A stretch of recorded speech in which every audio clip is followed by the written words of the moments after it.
자, 안녕하십니까. 이번 시간에는 우리가 그 4.19 혁명을 배웠으니까 이제 4.19 혁명 이후에 어떻게 정치가 전개되었는지, 그리고 이 가장 우리 현대사에서 어떻게 보면 극과 극을 달리는 인물 중에 한 명인 박정희에 대해서 수업을 진행해 보겠습니다. 일단 제가 수업 때도 얘기했지만 모든 인물에 대한 뒤에 붙인 직함은 다 빼겠습니다. 그래서 현대사 부분은 인물도 굉장히 많고 논란도 좀 많은 부분이 있기 때문에 가급적이면 직함을 빼고, 그리고 있었던 사실을 위주로 수업을 하는 게 좋을 것 같습니다.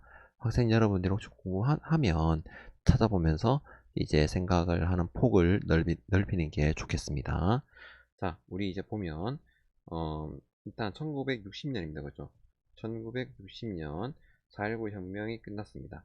이제 60년이 4.19가 끝났으니까 4.19 때 나왔던 내용이 결국 뭐겠습니까? 바로 어떻게 하면 우리 사회가 민주화될 수 있을까? 민주화가 뭔지는 모르겠지만 어찌되었든 이승만처럼 저런 독재는 하지 말아야겠다 라고 하는 거죠. 그래서 독재는 좀 하지 말아 달라. 그리고 초폭들은 좀 안 했으면 좋겠다 라고 하는 등등이 있겠죠. 그래서 이런 부분이 있고, 민주화라는 걸 통해서 어떻게 보면 여러 이제 핍박받던 또는 이제 차별받던 사람들이 계속 요구를 하겠죠. 그래서 민주화 이콜 좀 어떻게 보면 사회적인 요구가 좀 많아지게 되었다라고 하는 것을 우리가 알 수 있겠습니다. 그래서 1번, 독재를 안 하기 위해서는 어떻게 보면 대통령 중심에서 방향을 좀 틀어야겠죠. 그게 뭐냐면 내각 중심제로의 헌법 개정입니다. 그래서 이때 내각이 바로 장면이거든요. 그래서 국무총리가 장면이라서 당시 정부를 장면 내각이라고 얘기를 합니다. 그래서 헌법 개정 다음에 선거가 이루어지고 이 선거로 인해서 장면을 중심으로 한 내각이 수립이 되었습니다. 어쨌든 이 장면 내각이 목표한 건 뭐냐? 바로 민주주의의 발전, 앞에 적어놨지만 독재 전제 청산이겠죠. 그리고 어떻게 우리가 잘 살 수 있을까라고 하는 겁니다. 그래서 경제개발 5개년 계획을 마련했다 라고 하는, 이거는 좀 오해가 생길 수도 있는데요. 여러분한테 박정희가 경제개발 5개년 하지 않았냐 라고 하는데, 요거는 이제 실시를 그쪽에서 한 거고, 장면 내각 때 5개년 계획이 마련되었다 라고 하는 부분 차이를 좀 주고 공부를 하시면 좋겠습니다. 1960년 4월 19일 날 이제 민주당 안에서 분열이 일어났습니다. 이 민주당이 이제 신파와 고파가 있습니다. 그래서 신파와 고파, 이 당시 이제 민주라든가 또는 여러 사회 계층의 운동들이 요구가 굉장히 많은데, 이런 요구를 받아들이냐 마냐 라는 부분, 여러 논쟁으로 인해서 민주당도 신파 고파가 갈라지게 되었습니다. 이런 상황에서 굉장히 혼란에 빠졌고, 혼란스러워질 때 힘을 갖고 있던 사람들이 정권을 잡습니다. 그 사람이 바로 이제 6.4.8기를 위시로 했던 박정희, 그리고 일부 군부 세력이 되겠습니다. 이 사건을 5.16 군사정변이라고 얘기를 합니다.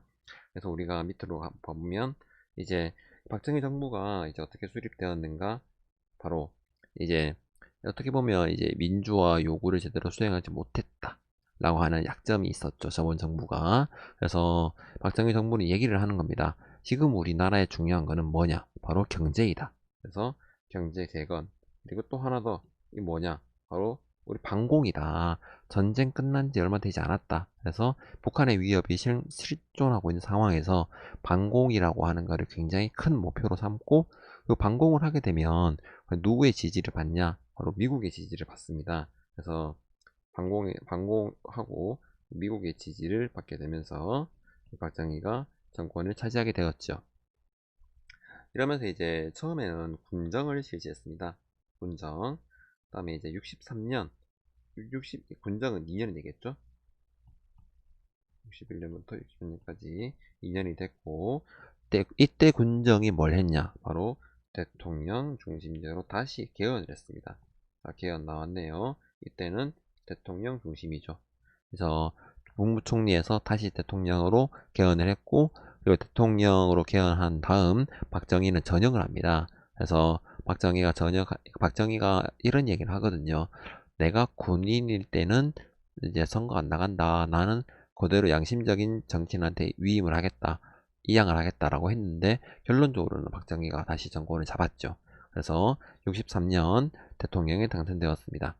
이때 그리고 박정희가 해야 되는 거는 과연 뭐겠습니까? 바로 경제 재건이죠.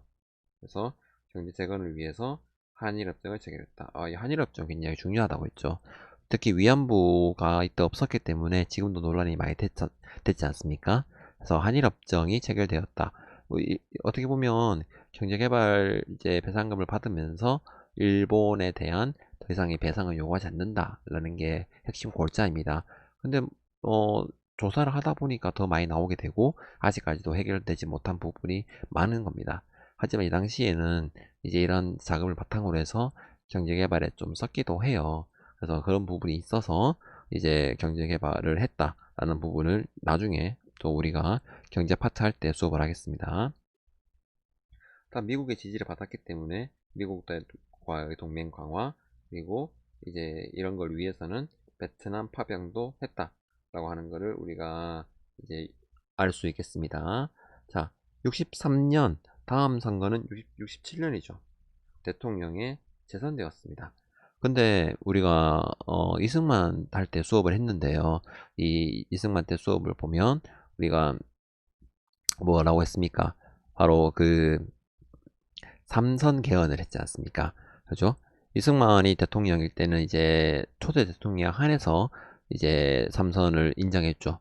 박정희 또한 마찬가지입니다. 자신이 대통령에 재임을 하고 있을 때 이제 삼선 개헌을 시도하는데요. 이 삼선 개헌은 결국에는 이제 박정희의 삼선을 열어주는 결과를 가져왔죠. 그래서 69년 삼선 개헌입니다. 이 헌법을 삼선 개헌이라고 하죠. 삼선 개헌을 해서 71년 다시 대통령에 당선이 되었습니다. 세 번 했죠. 자, 이런 다음 바로 이제 71년 바로 다음에 국회의원 선거를 했습니다. 이때는 사실 이제 야당이 이겼어요. 그러면 어떻게 되겠습니까? 굉장히 좀 정권이 안정되지 못하겠죠. 어떻게 보면 여당, 야당이 이제 있는데, 대통령의 세력이라고 하는 여당 세력이 많이 없다는 뜻은 항상 이제 대통령과 이제 국회가 대립한다는 거죠. 나라가 불안한다는 거죠. 그리고 또한 사람들은 지금 먹고 살기 힘듭니다. 바로 경제가 불안해진 상황이 있어요. 그래서 굉장히 이제, 국민들도 불안하고, 또한 반공을 위시로 했던 박정희 정부인데 당시 세계 정세는 바로 냉전의 완화, 대탕트라는 시기입니다. 71년쯤에 중국과 미국이 좀 화해 제스처를 취하거든요. 소련도 그렇고요. 그러면서 이제 반공이 좀 안 되는 거 아닌가 이랬을 때 박정희의 선택은 바로 뭐냐? 우리 한국적인 민주주의를 해야 한다 라는 거. 한국적 민주주의를 얘기했던 바로 10월 유신을 전개하게 됩니다. 1972년이에요. 그래서 이 1972년 10월 유신을 선포하고 우리나라에는 한국적인 민주주의가 있다 라고 하면서 자신이 주도가 되어서 하겠다 라고 하는 헌법을 발표하게 됩니다. 그 헌법 이름이 바로 뭐죠? 유신헌법입니다. 유신헌법. 그래서 이런 유신헌법의 내용은 학생 여러분들이 이제 본문을 통해서 봐야 하는데요. 대통령이 이제 직선제가 아니라 뭡니까? 간접선거. 이 회의 이름은 알아두셔야 돼요. 통일주체 국민회의다. 그래서 직선제에서 간선제가 되면서 사실상 영구 집권이 가능했다. 이거는 국회의원의 선출권이 있는 거거든요. 보면 국회의원의 3분의 1 임명권이 대통령에게 있습니다.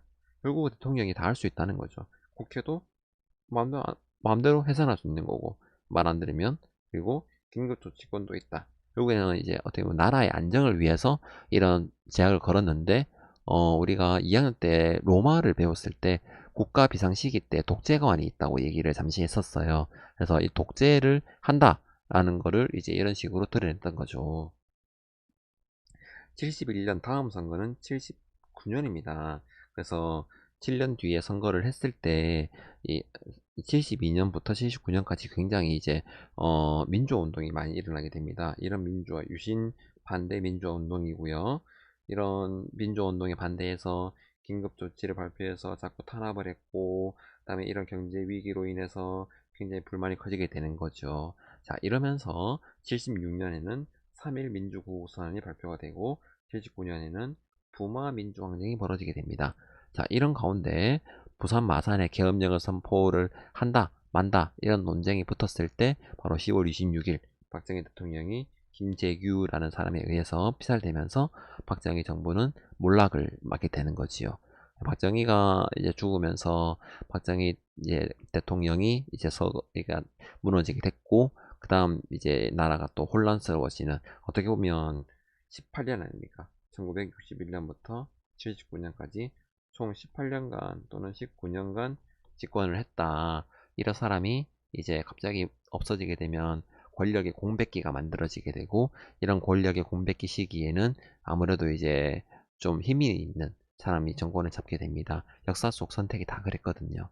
그래서 우리나라도 이런 힘을 가지고 있는 세력이 다시 정권을 잡게 되었습니다. 이 부분은 저희가 다음 시간에 수업을 하죠.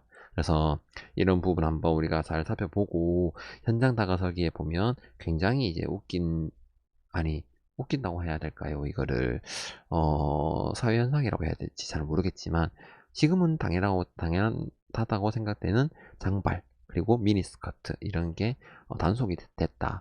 우리 사회가 굉장히 이때와는 다른 사회가 되었다 라고 하는 걸 반증으로 볼 수 있겠습니다.